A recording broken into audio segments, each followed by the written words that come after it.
Before we talk about the Victorian Goth fashion, let's talk about the starting point of all this. I made a poll a few months ago asking about which Gothic fashion styles you guys like, and the winner was Victorian/Romantic Goth. Now I think it is a bit unfair since I meshed two different styles into one choice, so if you also want to see a video about Romantic Goth in particular, I'd gladly create one. Anyway, in this video, we'll take a glimpse at the history and influences behind the Victorian Goth style, as well as its key features.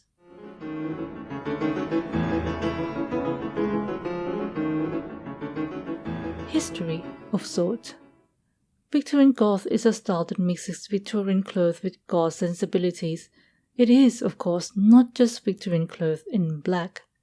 Something like this might be what most people think of when mentioning Victorian Goth fashion.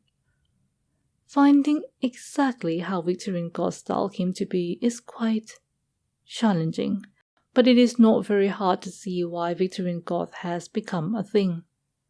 Historically, the Victorian era, 1837 to 1901, has been known for being quite dark for many reasons, like industrial hardship from urbanization, tuberculosis outbreaks, strict social norms, and the rise of Gothic literature.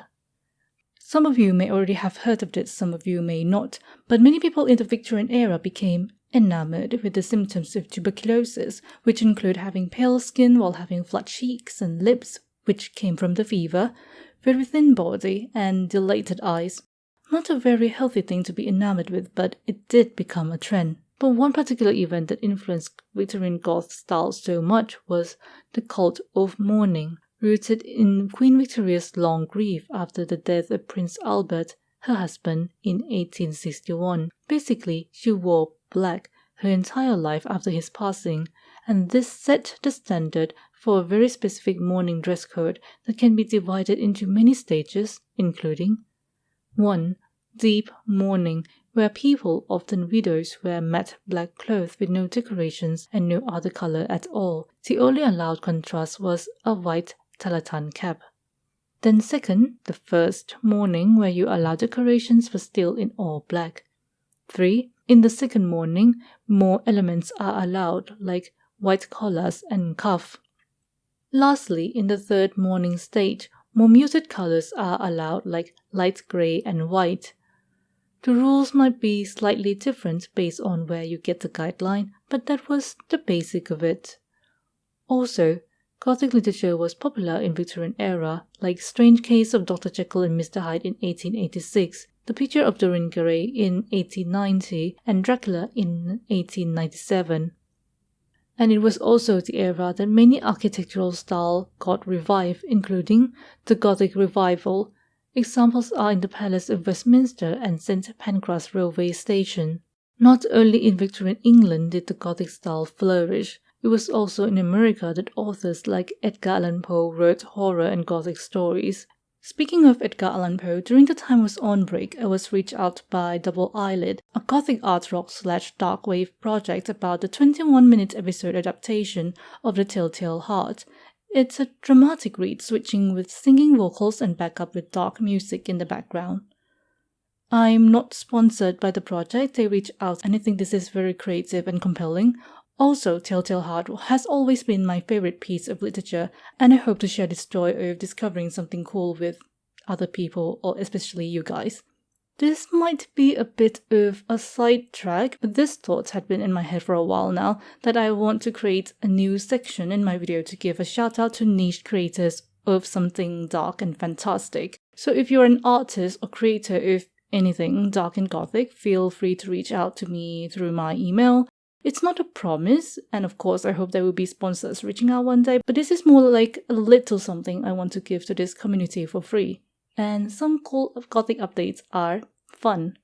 Now let's get back to the Gothic elements in the Victorian time. It was also the time that collegiate Gothic style emerged for colleges and universities such as Princeton University, Yale University, and later the University of Chicago. As you can see, though the Victorian era isn't all macabre, its strong Gothic influence makes the era closely tied to the Gothic style. After the Victorian era, The Victorian Gothic mood lived on thanks to the rise of Gothic films in the 1900s. Many of them were based on Gothic books like Dracula in 1931. Other similar films such as The Cabinet of Dr. Caligari in 1920, Drakenwijk in 1946, and Dark Shadows in 1966 also carried this style. Even after that, the Victorian Gothic style never seemed to die. There are goth rock bands that were inspired by Gothic stories.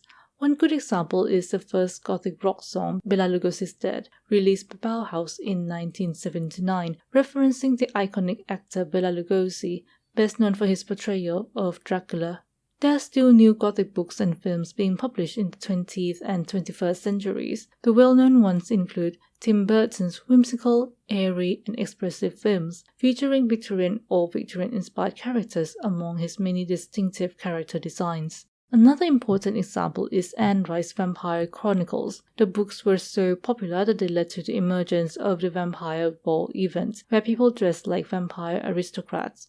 There were also other events that I just can't not talk about. For instance, Whitby Goth Weekend, where they have goth bands and people dressing in various Gothic styles. Whitby is also the town where the ship Demeter brought Dracula to England.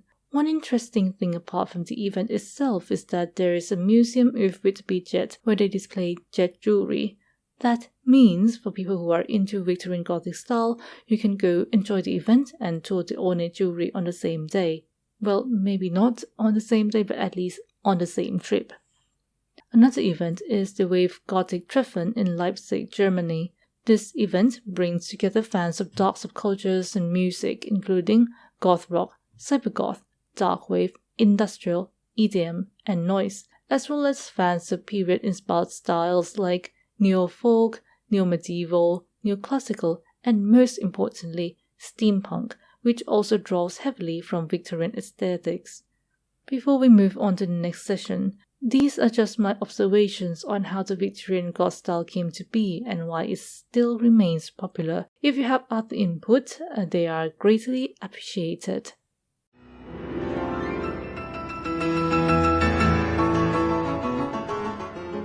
Now, for our main course, Victorian Goth fashion. Starting from the overall look, Victorian Goth styles draw heavily from the clothing of Victorian era and mourning attire, especially from the late Victorian era. That said, it doesn't mean that there is no Victorian Goth style inspired by early Victorian. The main color for this style is none other than black. How shocking!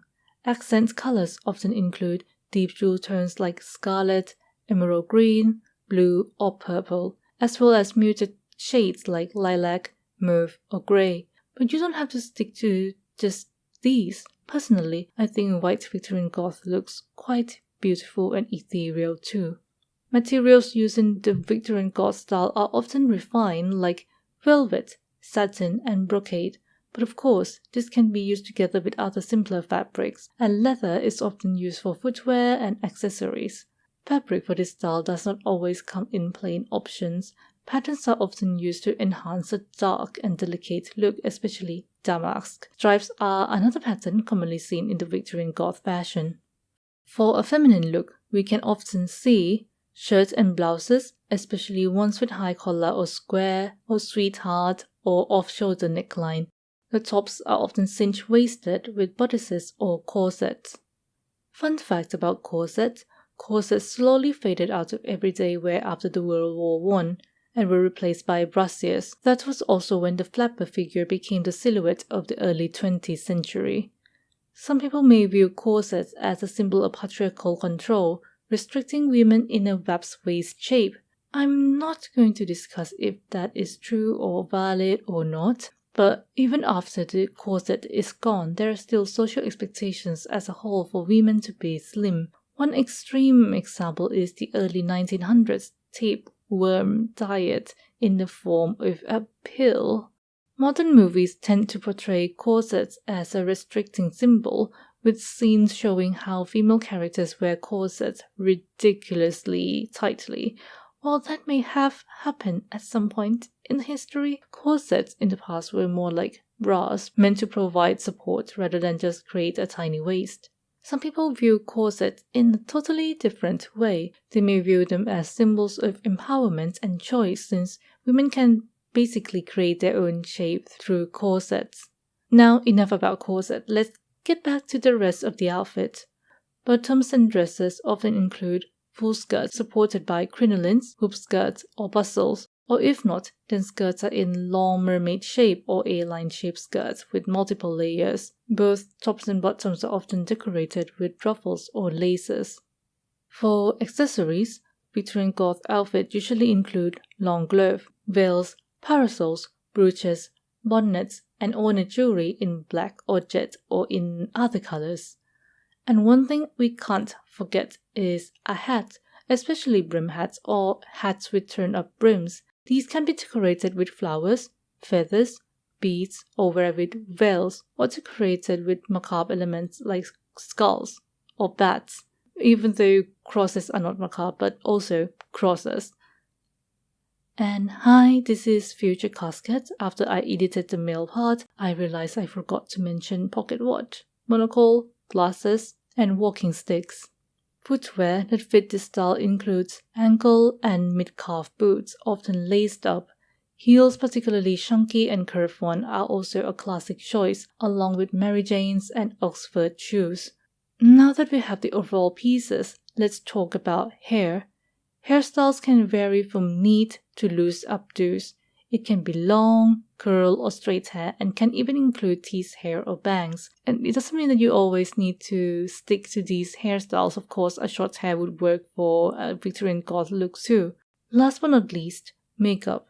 Black smoky eyeshadow with sharp eyeliner is, of course, iconic. I also like the versions with accent colors like burgundy or plum.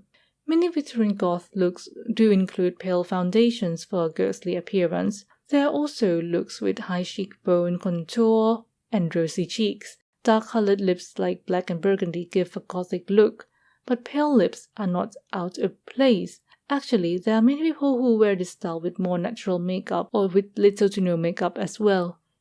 And fun fact, makeup for this style is a part that was heavily inspired by the dark makeup of the Goth subculture, since heavy and dark makeup were not really common in the Victorian era, not unless you're an actress or a bride of multitude, if you know what I mean. Aside from the Goth subculture, a pioneer of dark makeup is Theda Bara with her iconic raccoon eyes and red lips. Theda Bara was also called the Vamp and had featured in many films with her alluring and mystical persona.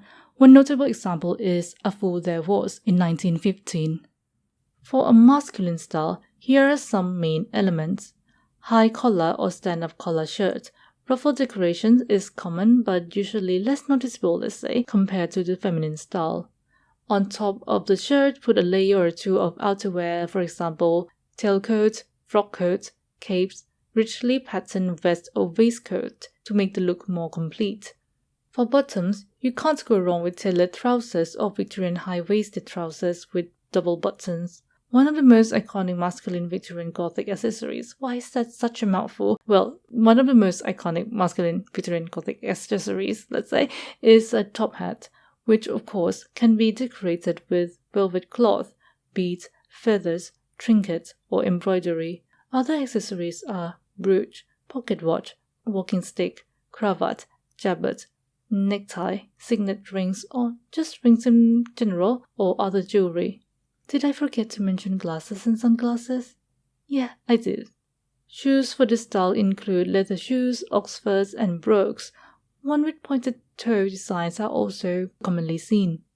There are various hairstyles you could do, for example, slick back hair, side-parted hair, or long flowy hair, but to be honest, bald or other punk-inspired hairs work as well. Apart from hair, neatly trimmed beards or mustaches could add a personality to a look.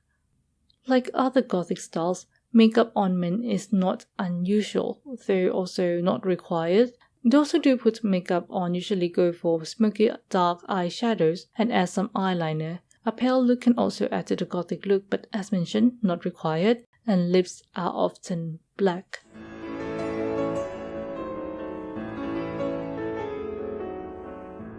Here are some brands and distributors that sell Victorian Gothic clothing and accessories.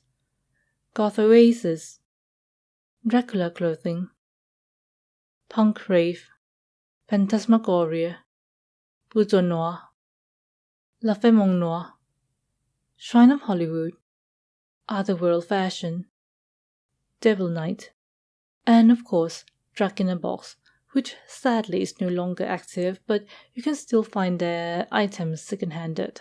You can also look for Victorian clothes brands like Victorian Choice and Darcy Clothing. Apart from these brands, there are also smaller brands and vendors on Etsy. One good example I have seen is Sophie and her store. But if you have other recommended brands or if you have any other recommended store, please let us know.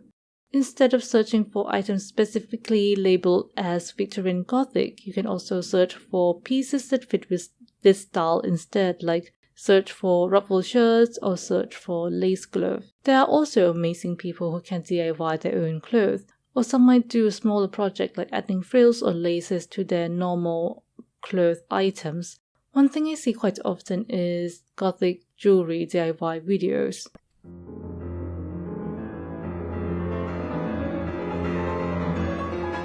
And that's the Victorian Goth fashion, a style inspired by Victorian and Gothic fashion style. For those who are curious about music, maybe because I usually recommend some musics at the end of the video, so if you ask if there is any type of music that would suit the Victorian Gothic aesthetic, my answer is yes. My recommendation would be Gothic rock song with an ethereal feel or ethereal wave, which many goths do listen to, not just people who dress in Victorian Gothic style. Example bands with this mood are Cocteau Twins, The Eden House, Morsifilitica. Did I pronounce that correctly? And Miranda Sex Garden. By the way, if you want a mixture of historical and alternative subculture, Cinema Strange, which mixes gothic rock and dark cabaret, might be for you. Apart from goth music, some other genres do go well with the whole Victorian dark vibe. I've lost count of how many times I've said it, but I love neoclassical dark wave music like Nox Arcana, Dark Sanctuary, Autumn Tears, and Gothica. And I think the dark classical music element or chanting vocals suits the Victorian Goth fashion very well. Another genre is dark cabaret, a genre that is very famous among people in the steampunk subculture, such as Rasputina, the Tiger Lilies, and Aurelio Voltaire. I assume that if you listen to this point, you must have some kind of interest in the Victorian Gothic style. So, what is your experience with it? Do you dress in this style? Do you want to dress in this style? Or maybe you're like me who has art concepts or character concepts in this style. And that's it for me. For now. Don't forget to like if you, like this video. Subscribe if you want more content about anything gothic and sometimes just anything in darker aesthetic. I hope you have a nice day. Thank you for watching. See you on the next journey.